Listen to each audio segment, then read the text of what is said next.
Today we're going to be building Sokka from Avatar: The Last Airbender, and I'll slowly go over sort of some of the things that make this a Sokka-specific build as we go through. Of course, we are going to start off with human. I think that my actual example of the character is a half-elf, just because that's what the hireling is, but human makes the most sense. If you just want to use this build, this is going to be sort of a long-ranging, mage-slaying, barbarian fighter combo. You can go ahead and use any race you want, but if you want to stick to this specific roleplay, it's definitely going to be human. Like I mentioned, this is going to be Barb 6, Fighter 6. So we're going to go ahead and start off in Barb. I think this makes a ton of sense for Sokka, the man who's seen very angrily running into battle with a boomerang over his head, not thinking about the repercussions. I think it fits his vibe extremely well. And then we move into Fighter for the second half of his character, where he starts to sort of hone his skills. He starts to get weapon training. He's trained as a Kyoshi warrior and then eventually trained as a sword master, so I think it fits sort of getting that more talented abilities later on with Fighter. As far as our background goes, he is the son of a noble water tribe warrior that we actually see in the television show, so I think Soldier makes sense. He is, like I said, a lovable oaf, so you could make him entertainer if you want, but I think Soldier fits really well. And if you want it to be the face character, it does give you free intimidation, which is nice. And as a fighter or frontline character, athletics is nice as well. As far as abilities go, Sokka is not exactly jacked. He's more of a dexterous character, so this is going to be a Dex Barbarian build. Standard strength, we put Dex as high as we reasonably can. Con is up there as well. I gave him solid intelligence because this is somebody who later in the television show, or kind of throughout the television show, is seen as a bit of a group commander and a fledgling commander, so I gave him solid intelligence. Just average wisdom so we don't fail too many saving throws. And then high charisma because this is a character that literally made the moon fall in love with him, made a Kyoshi warrior fall in love with him. Every girl that he meets seemingly falls in love with him, so he absolutely slays. So you got to leave that charisma up at 14. If you wanted to do something like this, and you wanted to use the hack hair, you certainly could. You could also dump wisdom if you wanted. The final stats are up to you, but I think just kind of the generic Dex Bard build makes a lot of sense. And because of that fairly good charisma, this makes a pretty good face character. If you want to use him that way, you could go ahead and give him persuasion. I also gave him survival. You could also go ahead and make this nature instead of survival, just because he's sort of the man who runs the camp, I think is probably the best way to describe it. And then I put perception here because it's useful, and I don't think that any of these other options are particularly useful. Perception is just going to help you with those passive checks, which is very nice. So we'll move on to leveling him up and the actual Sokka view that we will be building out. As we begin leveling up Sokka here, we are going to take our 2nd through 6th level in Barbarian, so we'll get a couple interesting features at level 2. We get Danger Sense, which gives us advantage on Dex checks against traps, spells, and services. Spells and services, very useful. Traps, mildly useful, but extremely helpful. And you also cannot be blinded or incapacitated, so you're just kind of this reckless, running into battle, fearless barbarian, which is followed up by reckless attack, where you gain advantage in exchange for enemies having advantage against you. This sort of fits that vibe of Sokka running in, yelling, "Don't hurt my friends," with the boomerang over his head, not really thinking about defense, only thinking about diving headfirst into the battle. At level 3, we get to pick our Barbarian subclass, and I had a couple choices here. Originally, I was going to go Wild Heart, and go ahead and pick up, I think it's Wolf, where you can give your teammates advantage. But there's other ways to give our teammates advantage, and I want Sokka to be fitting of that vibe of being in Avatar: The Last Airbender, so I gave him Wild Magic. Of course, he is not a caster, and don't worry, we're not going to be doing any casting with Sokka. That wouldn't make any sense. What this does is a random Wild Magic effect will come into fruition when we rage. Now, I see this as Sokka's in the middle of battle, and he's not a caster, but all these magical things are always happening around him, and he sort of stumbles through and gets through to the other side, somehow unscathed, and I think this is the best way to fit that vibe. He does not cast magic himself, but he is constantly surrounded by magic users and constantly living in a world where magic is happening around him, and somehow he gets away with it, so I think that fits really well. We also get magical awareness. You and your buddies can get a proficiency bonus added to their saving throws against spells for 1 turn for a bonus action. It's a small little AoE, and it's nice if you know a spell's coming, especially in some of those boss battles where you know when the spell's coming. There's one buddy, and he's going to be sending that spell downrange real quick. At level 4, we're going to get our first feat, and this is really where Sokka separates himself from other characters. Of course, you can always take ASIs and make this Dex Barb just Dex Barbier, but this is supposed to be a really themed build here, so what we're going to go ahead and do is just pick Lucky. This is the luckiest character in all of Avatar. He never casts a single spell. He doesn't win a fight for like the first 3 seasons, and still, he's getting all the ladies. He's never getting hurt. He's super lucky. So luck points, I think, make a lot of sense here. They're just going to give you free rerolls. You can either take advantage on attack rolls or saving throws, or make an enemy reroll their attack against you whenever you want, and it is not a reaction. It works like a reaction, but it does not use your reaction, so you can still use your other reactions as well. These are free and sort of always on after a long rest, so they're just nice little points to choose. Do I want to get hit right now or not? You can just kind of make people reroll, and it fits the character, the stumbling idiot running through battle, somehow surviving. It fits that vibe very well. At level 5 for Barbarian, we get extra movement, which is very nice. And if you want to build this build the way that I have it, which is sort of a Mage Slayer, this will come in handy towards the end. And then we, of course, get extra attack, which is the monstrous power leap that it is. As we move on to level 6, we're going to be getting an additional Rage Charge and some key actions that I think fit the build very well. First off, we have Bolstering Magic Boon. This is going to give essentially the bless effect to any character that you want. This is nice.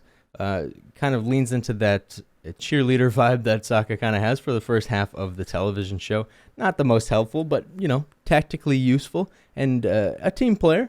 And then the next two are Bolstering Magic for level 1 and level 2 spells. Once again, Sokka is not a caster, but he travels with casters constantly. He's constantly assisting them, aiding them, and helping them inside and out of battle. So being able to generate spell slots back for a buddy, I think fits the vibe very well. So we'll move on from there, and we have no more Barbarian levels. We only have Fighter levels. And I think this fits the roleplay very well because Sokka starts off as sort of a, you know, not much of a fighter. More of just a meathead that runs into battle. But as we move on, he starts to become sort of a swordsman and commander as we move towards the end of the show. So in order to replicate that, we're going to grab Fighter, and I'm actually going to grab the dueling feature. You see Sokka with the meteor sword in, I think it's called the meteor sword, with his sword that is made from a meteor in the TV show. You see him with only that equipped. He never has a shield, so we're going to try and emulate that here with just a finesse weapon equipped and no shield. Dueling will give us an additional 2 damage for having just that one sword equipped, which is very nice. Moving on from there, we'll get Fighter level 2. Everybody's favorite level of Fighter. You get Action Surge. It's a free entire extra action, which is huge, and we'll keep moving on from there. At level 3, we get our choice of subclass, where I am going to select Battlemaster.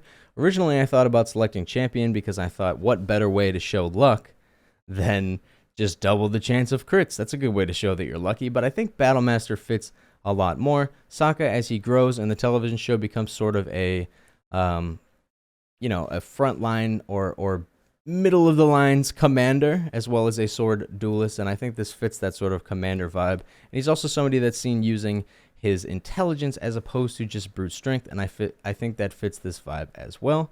I'm going to go ahead and select Distracting Attack because I think that giving your teammates advantage is maybe the most useful thing that Sokka does, is literally running in and distracting everybody.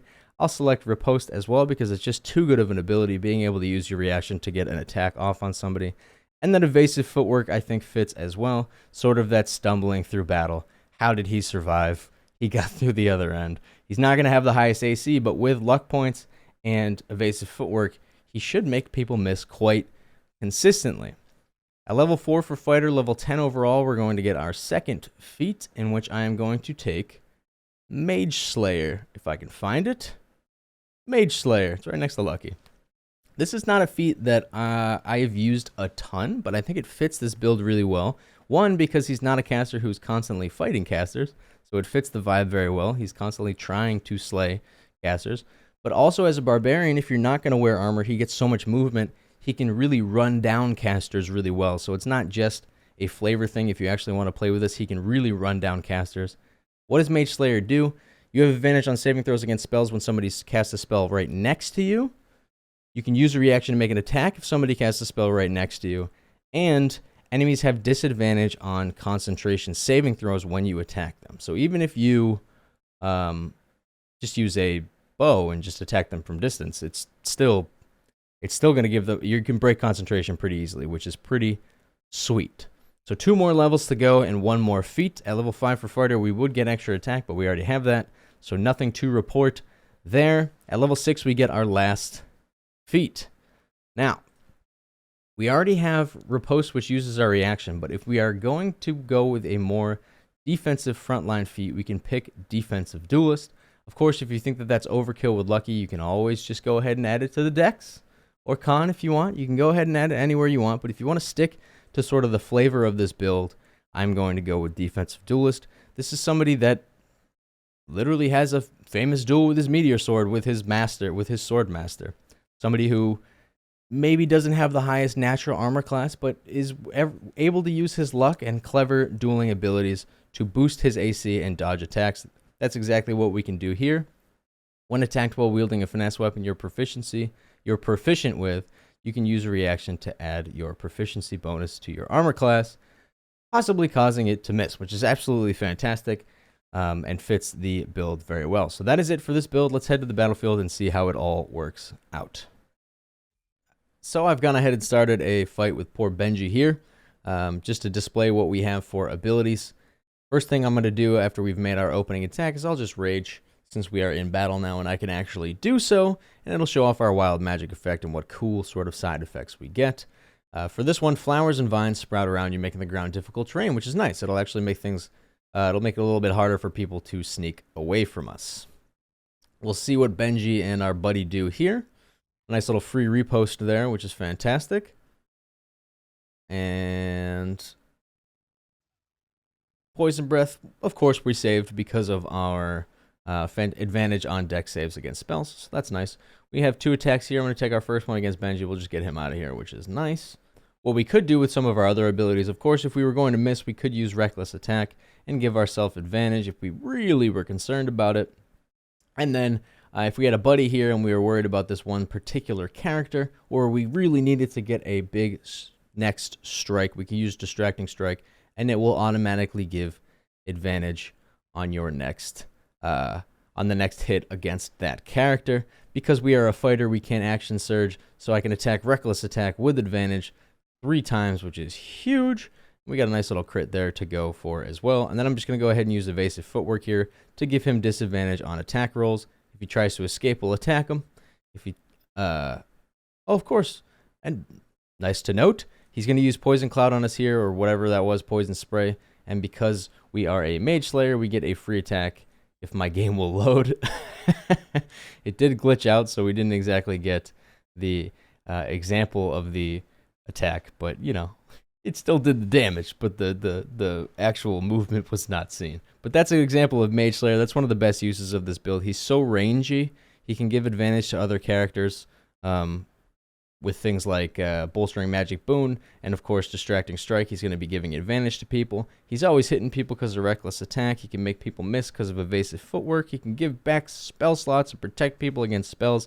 He has a lot of really really good use as a frontliner that can not only be that sort of frontline fighter, but also really help people out and then run down mages and attack them whenever they try and use a silly spell against you, like we just saw that poor guy do against us. So that is Sokka in his best Kyoshi warrior face paint. There's no full white face paint, but I thought that this was pretty close. If you like this build, or if you'd like to see any other Avatar builds, please do feel free to comment. And if you got all the way to the end of this video, please do toss me a thumbs up and consider subscribing if this is more content that you'd like to see from me. That being said, me and Sokka are going to go beat up some more people. I'll catch you guys later.